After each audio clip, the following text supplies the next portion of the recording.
Hi, ಇವತ್ತು ನಾವು ಕಂಚಿಕಾಯಿ ಉಪ್ಪಿನಕಾಯಿನ ಹೇಗೆ ಮಾಡೋದು ಅಂತ ಹೇಳಿ ನೋಡ್ಕೊಳ್ಳೋಣ. ಇದಕ್ಕೆ ಬೇಕಾಗಿರುವಂತಹ ಸಾಮಗ್ರಿಗಳು: ಬೆಳ್ಳುಳ್ಳಿ 2, ಶುಂಠಿ ಬೆಲ್ಲ 1 ಕಪ್ನಷ್ಟು ಬೆಲ್ಲ, ರುಚಿಗೆ ತಕ್ಕಷ್ಟು ಉಪ್ಪು, ಖಾರ, ನಂತರ ಚೂರು ಇಂಗು. ಒಂದು ಕಂಚಿಕಾಯಿನ ತಗೊಳ್ಬೇಕು. ಇದಕ್ಕೆ ಸಿಟ್ರನ್ ಲೆಮನ್ ಅಂತಲೂ ಕರೀತಾರೆ, ವೈಲ್ಡ್ ಲೆಮನ್ ಅಂತಲೂ ಕರೀತಾರೆ, ಮಾದಿಫಲ, ಡಬ್ಬಕಾಯಿ, ಹೆರಳೆಕಾಯಿ, ಮಾದಳಫಲ, ಮಹಾಫಲ ಅಂತಲೂ ಕರೀತಾರೆ.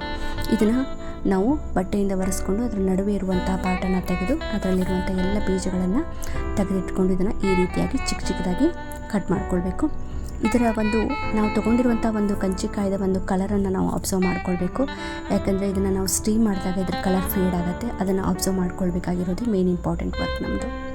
ಈ ರೀತಿಯಾಗಿ ಚಿಕ್ಕ ಚಿಕ್ಕದಾಗಿ ನಾವೆಲ್ಲವನ್ನು ಕಟ್ ಮಾಡಿಕೊಂಡು ಇದನ್ನು ನಾನು ಒಂದು ತೂತಿರುವಂತಹ ಒಂದು ಪ್ಲೇಟಿಗೆ ಟ್ರಾನ್ಸ್ಫರ್ ಮಾಡ್ಕೊಳ್ತಾ ಇದ್ದೀನಿ.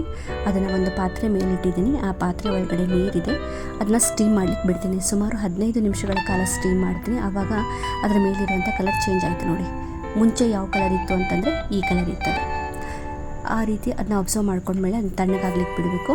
ಇದಕ್ಕೆ ಎಣ್ಣೆನ ಮತ್ತು ನಾನಿಲ್ಲಿ ಸಾಸಿವೆ ಹಾಕ್ಕೊಂಡಿದ್ದೀನಿ. ಅದಕ್ಕೆ ನಾನು ಇಲ್ಲಿ ಬೆಳ್ಳುಳ್ಳಿನ ಸ್ವಲ್ಪ ಜಜ್ಜಿ ಅದನ್ನು ಬೆಳ್ಳುಳ್ಳಿನ ಹಾಕ್ಕೊಂಡು ಇದಕ್ಕೆ ಬೆಲ್ಲ ಹಾಕ್ಕೊಂಡು ಅದನ್ನು ಕರಗಿಸ್ಕೊಳ್ಬೇಕು. ಈ ಬೆಲ್ಲ ಸ್ವಲ್ಪ ಸಾಫ್ಟ್ ಆದಮೇಲೆ ಶುಂಠಿ ಬೆಲ್ಲ ಹಾಕ್ಕೊಳ್ತಾ ಇದ್ದೀನಿ. ಶುಂಠಿ ಬೆಲ್ಲ ತುಂಬ ಸಾಫ್ಟಾಗಿರುತ್ತೆ, ಹೀಗಾಗಿ ಅದು ಬೇಗ ಮೆಲ್ಟ್ ಆಗುತ್ತೆ. ಅದು ಪೂರ್ತಿಯಾಗಿ ಮೆಲ್ಟ್ ಆದ ನಂತರ ನೋಡಿ, ಈ ರೀತಿ ಮೆಲ್ಟ್ ಆದ ನಂತರ ನಾನು ಅದಕ್ಕೆ ಸ್ಟೀಮ್ ಮಾಡ್ಕೊಂಡಿರೋಂಥ ಕಂಚಿಕಾಯಿನ ನಾನು ಅದಕ್ಕೆ ಟ್ರಾನ್ಸ್ಫರ್ ಮಾಡಿಕೊಂಡು ಅದನ್ನು ಚೆನ್ನಾಗಿ ಮಿಕ್ಸ್ ಮಾಡ್ತೀನಿ. ಮಿಕ್ಸ್ ಮಾಡಿದಾಗ ಕಂಚಿಕಾಯಿನಲ್ಲಿರುವಂತಹ ನೀರಿನ ಅಂಶ ಮತ್ತು ಬೆಲ್ಲ ಎರಡೂ ಸೇರಿಕೊಂಡು ಅದು ಸ್ವಲ್ಪ ಬೆಲ್ಲ ಏನಾಗುತ್ತೆ, ಪಾಕ ತೆಳುವಾಗುತ್ತೆ ನೋಡಿ, ಈ ರೀತಿಯಾಗಿ ಕಾಣಿಸುತ್ತೆ.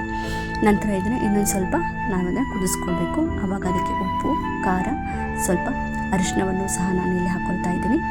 ಅದನ್ನು ಚೆನ್ನಾಗಿ ಕುದಿಸ್ಬೇಕು. ಪೂರ್ತಿಯಾಗಿ ಅದರಲ್ಲಿರುವಂತಹ ನೀರಿನ ಅಂಶ ಆಗಿರ್ಬೋದು ಹೋಗಬೇಕು. ಅದು ಕನ್ಸಿಸ್ಟೆನ್ಸಿ ಅದರದ್ದು ದಪ್ಪ ಆಗಬೇಕು.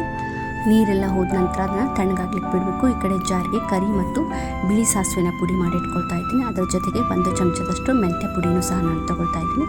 ಅದನ್ನು ಅದಕ್ಕೆ ಚೆನ್ನಾಗಿ ಮಿಕ್ಸ್ ಮಾಡ್ಕೊಳ್ಬೇಕು. ಉಪ್ಪಿನಕಾಯಿ ಯಾವ ರೀತಿ ಹಾಕ್ತೀವಲ್ಲ ಅದೇ ರೀತಿಯಾಗಿ ಹಾಕಿ ನಾವು ಈ ರೀತಿಯಾಗಿ ಮಿಕ್ಸ್ ಮಾಡ್ಕೋಬೇಕು. ಮಿಕ್ಸ್ ಮಾಡ್ಕೊಂಡು ಈ ರೀತಿಯಾಗಿ ಅದು ಕಾಣಿಸುತ್ತೆ. ಇನ್ನು ಇದನ್ನು ಟ್ರಾನ್ಸ್ಫರ್ ಮಾಡ್ಕೊಳ್ಬೇಕು ಯಾವುದೋ ಪಾತ್ರೆಗೆ ಅಂತಂದರೆ ಆ ಪಾತ್ರೆಯಲ್ಲಿ ಯಾವುದೇ ಕಾರಣಕ್ಕೂ ನೀರು ಇರಬಾರ್ದು. ಈ ರೀತಿಯಾಗಿ ಗಾಜಿನ ಪಾತ್ರೆಗೆ ಹಾಕ್ಕೊಂಡು ನಾವು ಅದನ್ನು ಪೂರ್ತಿಯಾಗಿ 1 ವರ್ಷಗಳ ಕಾಲ ಇರ್ಬೋದು. ಇದು ಪಿತ್ತಶಮನವಾಗಿರೋದ್ರಿಂದ ಇದನ್ನು ನಾವು ಸೇವಿಸೋದ್ರಿಂದ ಆರೋಗ್ಯಕ್ಕೆ ಒಳ್ಳೆಯದು. ಬಾಣಂತಿಯರಿಗೂ ಸಹ ಈ ಒಂದು ಕಂಚಿಕಾಯಿ ಉಪ್ಪಿನಕಾಯಿ ತುಂಬ ಒಳ್ಳೆಯದು. See you in next video. Until stay tuned with me. Signing off, Suvignana. Thank you.